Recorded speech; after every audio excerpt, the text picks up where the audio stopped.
We're very pleased to be able to host Commissioner Karel de Gucht. I apologize for a bad pronunciation, but I try my best. The Commissioner has been in office since February of 2010. Previously, he served as the European Commissioner for Development and Humanitarian Aid. He's a native of Belgium and has held several high-level posts in his national government, including Deputy Prime Minister, Minister for Foreign Affairs and European Affairs, and Minister for International Trade. For almost 2 decades, he has also been a professor in European law at VUB in Brussels, where he received his law degree in 1976. And as we know here at the Institute, it's always good to keep one foot in the classroom because the students always challenge you, and it keeps the brain smart, even if it deflates the ego every once in a while. The Commissioner is fresh from talks in Ottawa earlier this week on European-Canada Free Trade Agreement. Though with this weather, he may think he is still in Ottawa. This is part of our North American economic integration. We had hoped it wouldn't extend to weather, but unfortunately we seem to be getting Canadian weather instead of Mexican weather. There's something wrong in the NAFTA that needs to be remedied. The Commissioner is here for meetings later this week of the Transatlantic Economic Council. He co-chairs that with Mike Froman, the White House, and hopefully to discuss with Ron Kirk how both our countries can fulfill the G20 mandate to advance the Doha round. It's a great pleasure to welcome him. We have in the past heard from other European trade commissioners, Sir Leon Britton and Pascal Lamy, but given the new impetus that trade policy has gotten here in Washington and around the world as a result of the G20 meeting, it's, I think, a very good time to hear from the European Commissioner and on the prospects for international trade and investment policy of the European Union in the next decade. So let me welcome to the podium Commissioner Karel de Gucht.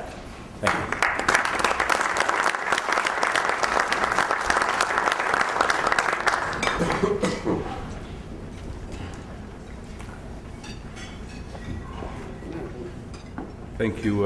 Thank you very much. I have yet heard another pronunciation of my name. It's one of the most creative ones, I must say.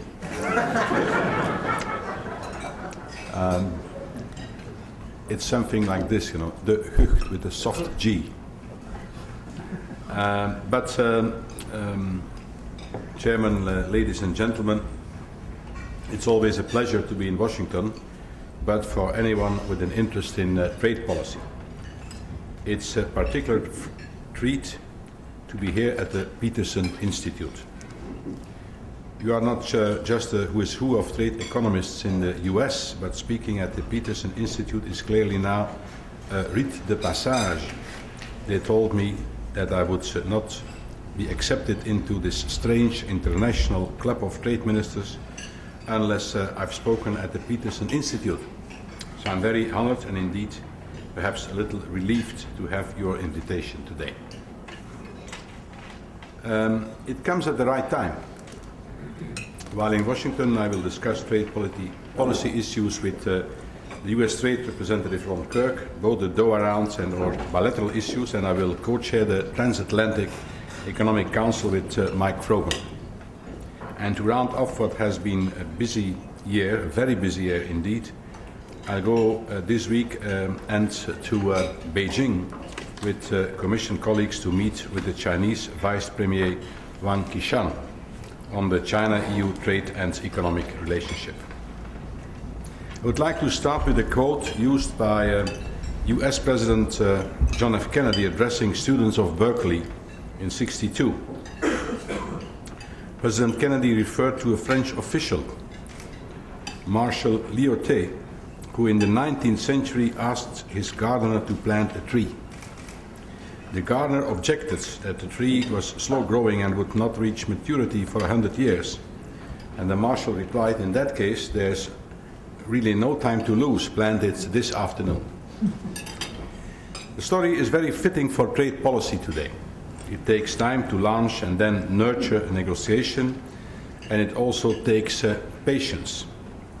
The fruits of the trees we planted so many years ago in the Kennedy Round, Tokyo Round, Uruguay Rounds are all around us, from lower tariffs to the World Trade Organization and the body of world trade rules. But the other part of the message is that precisely because it takes time, we have to get on with it. Because the deals we make today take time to flow through into the system. We have to show confidence in the future, we have to move ahead. And there is plenty of work to be done. Right up until the economic crisis which swept over us, global trade grew rapidly. From 1999 until 2008, the value of world trade in goods grew by 73%. It has been estimated that about a quarter of that growth is thanks to policy. Traditional tariff cuts as well as other measures that reduce non-tariff barriers. That is a very significant result. Of course, some might argue that if trade up until the crisis has done so well, do we actually need the Doha Round or more trade deals more generally? The answer is yes. We estimate the benefits that would flow from the trade agreements currently under negotiation to be considerable. For the European Union, it's completing what's on the table in Doha, and which all our future FTA partners would generate close to 1% of GDP. This would be a major contribution to growth and jobs in Europe. But even then, it's only part of the story. We have to do much more to tackle non-tariff barriers. Consider these examples.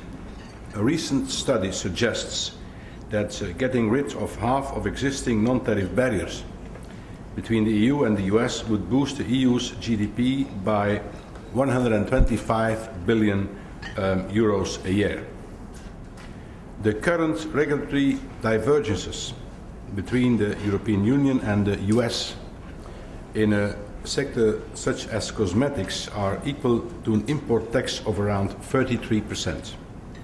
And different standards and regulations for cars and transport equipment in Japan represent a 45% additional cost for EU manufacturers.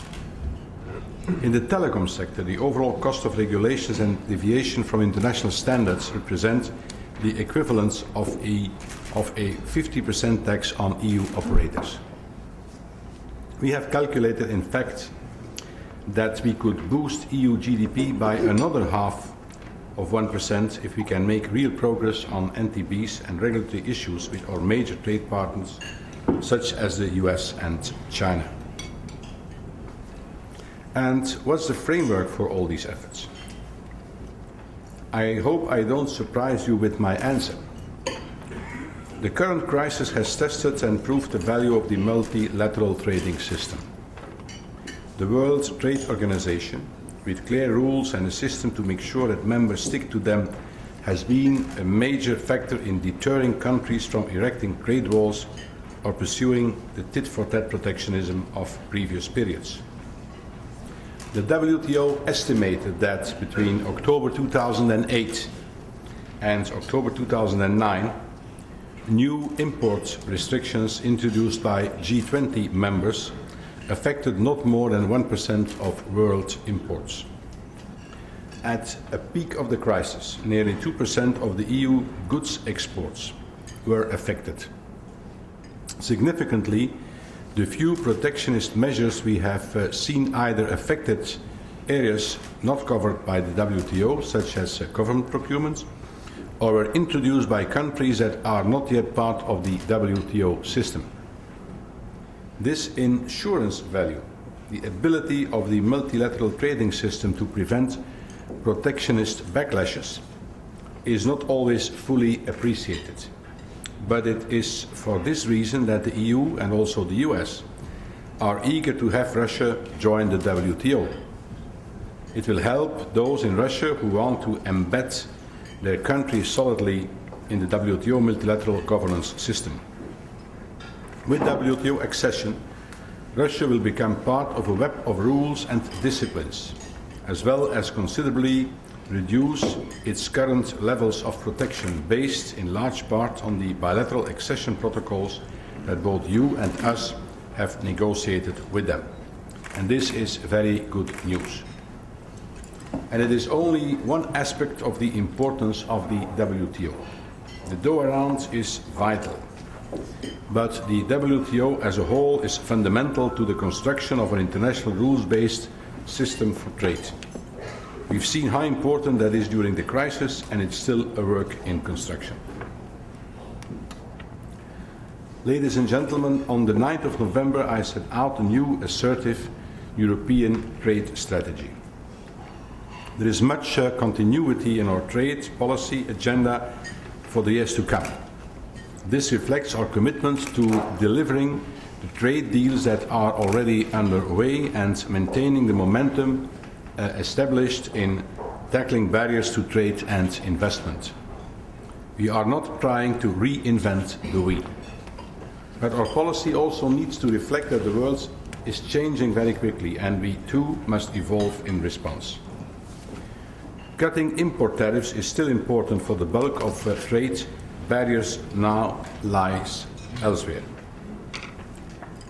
As well as removing regulatory barriers, this means market access for services and investment, opening up public procurement, better protection of intellectual property, and more reliable supplies of raw materials and energy.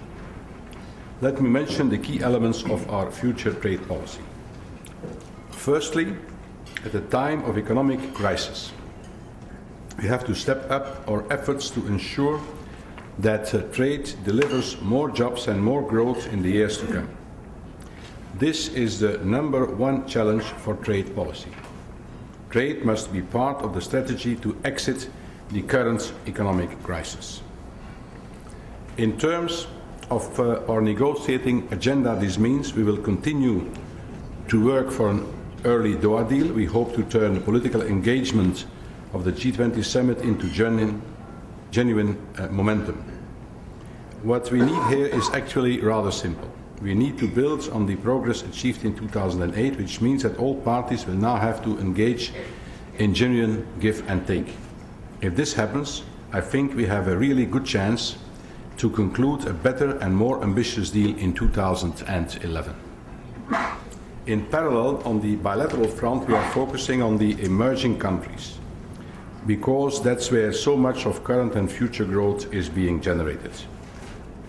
Today, the group of 7 emerging countries, China, India, Russia, Brazil, Mexico, Indonesia, and Turkey, also called the E7, have a total GDP that has already reached a third of what the G7, the US, Japan, Germany, the UK, France, Italy, and Canada, have presently. By 2025, the combined GDP of the E7 countries will represent 91% of the G7 total GDP. It is obvious that part of the success of the export-oriented emerging countries is due to the openness of markets in the US and the EU. This has led to an extraordinary phenomenon over the last 10 years. In 1999, the US accounted for 20% of world trade.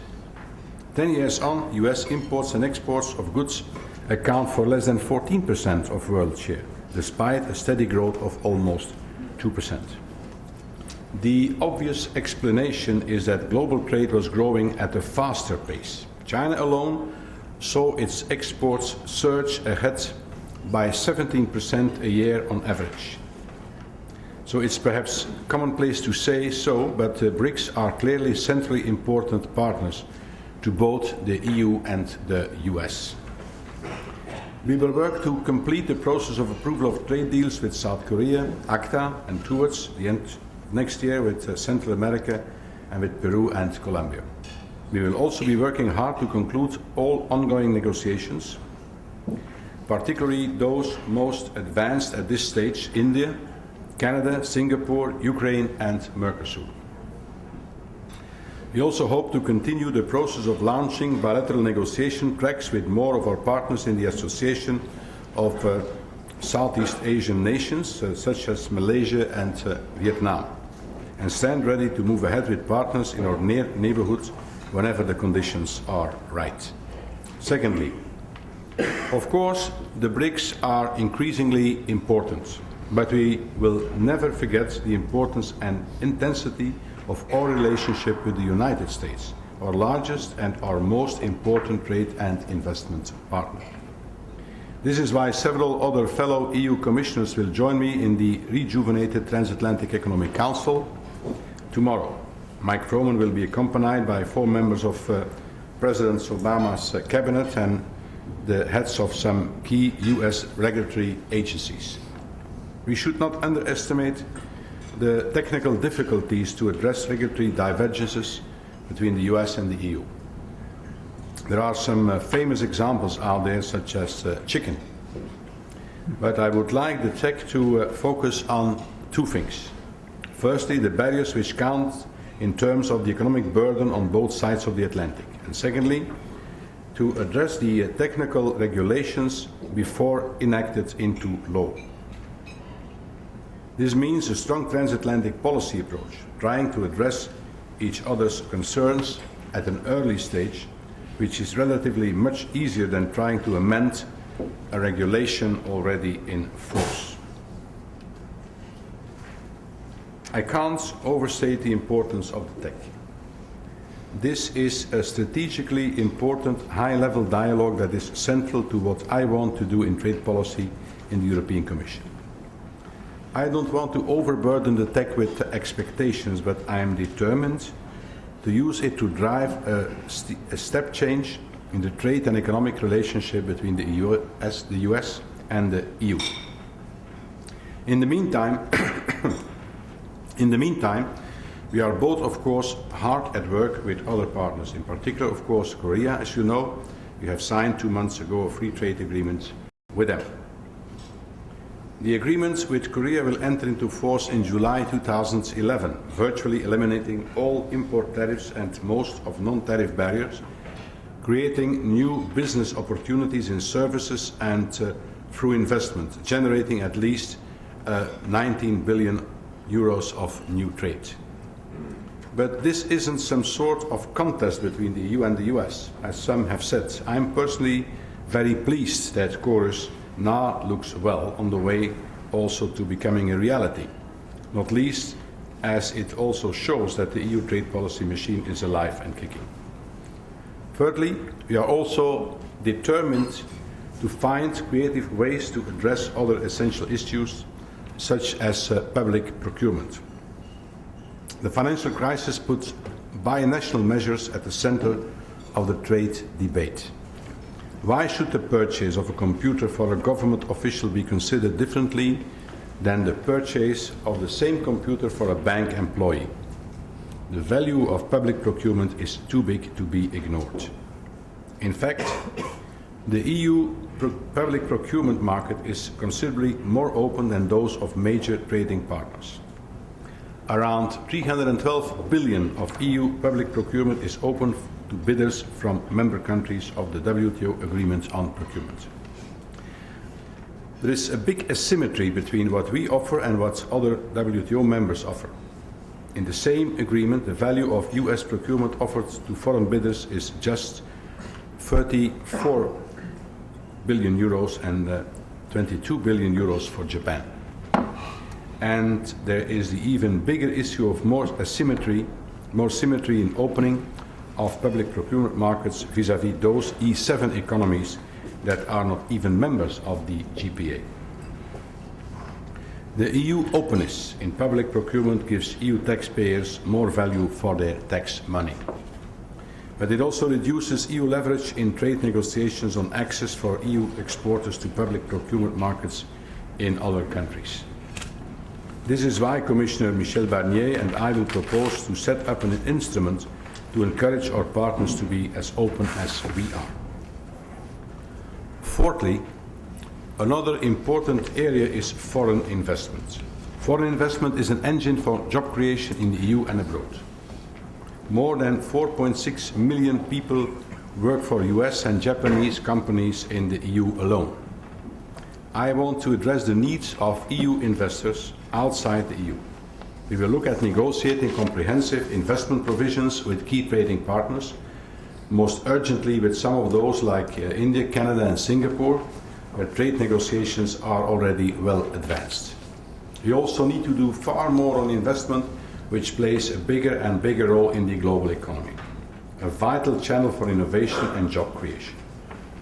Europe is the biggest destination for foreign direct investments. Of course, it is also an export booster. About half of world trade is between a mother company and her subsidiaries. The legal investment framework in the EU is one of the most open. An investor based in Ireland can operate in the whole EU. Foreign companies are allowed to merge with European companies and participate in our government procurement with essentially no restrictions. This open system makes the EU an attractive place to invest to our benefit, and we must stay open. EU companies are also the largest investors abroad, and particularly in the US. We invest around 8 times more here than in India and China put together. More than 4 million Americans work in majority-owned European companies based in the US. 37% in the manufacturing sector. EU investment accounts for more than 2/3 of all jobs generated by foreign companies here. As you know, this is because our global companies are determined to build a global production chain. But for this to work, they need a transparent and predictable investment framework to compete in a globalized world. We are now in a position to push this forward. Following the Lisbon Treaty, the EU has new responsibilities to negotiate investment agreements with third countries. Our member states have more than 1,200 bilateral investment agreements covering only investment protection. These agreements do not provide certainty about where or in what you can invest, whether you are obliged to operate in joint ventures or through a local partner, or how to protect your intangible assets such as patents. These are the issues we need to address, so our plan is to integrate investment chapters into our ongoing FTA negotiations with Canada, Singapore and India. We also consider standalone investment agreements with other major trade partners such as China and Russia. Finally, and this is my 5th key point, I want to stress an issue which I know is also viewed as very important here in Washington. And that's that we have to complete the negotiations. We have to implement them and we have to enforce them. It simply won't wash with EU citizens any more than with US voters to have agreements which are not respected. Our motto is we should be open but not naive. We are therefore committed to monitoring, implementation and enforcement of commitments. We will also continue to use our trade defence instruments as appropriate to counter unfair subsidies or dumping. I'm proud of the EU openness to trade and investment. Indeed, it's a fundamental tenet of the EU economy, and one of my principal goals is to keep it that way. But the rules must apply to all and be applied by all. In trying to convince our citizens about the positive economics of trade, we also have to address the sometimes tricky politics of trade. Chairman, ladies and gentlemen, let me conclude. The long-run orderly growth of the world economy requires both the EU and the US to be active trade policy partners in resisting protectionist temptations and promoting further trade and investment liberalization. The world has changed a lot, but the world still looks to us to provide the lead in the WTO and the G20 and elsewhere. And we can also lead by example. The EU-US economic relationship is the largest, deepest and most stable economic relationship in the world. We have reached a high level of business integration, mutual benefit and trust, generating millions of jobs in both sides of the Atlantic. The EU and the US must join forces to stimulate growth and create jobs in key emerging sectors and technologies. This would be a very useful and important contribution to not just our own, but global economic growth in the next decade. Thank you very much.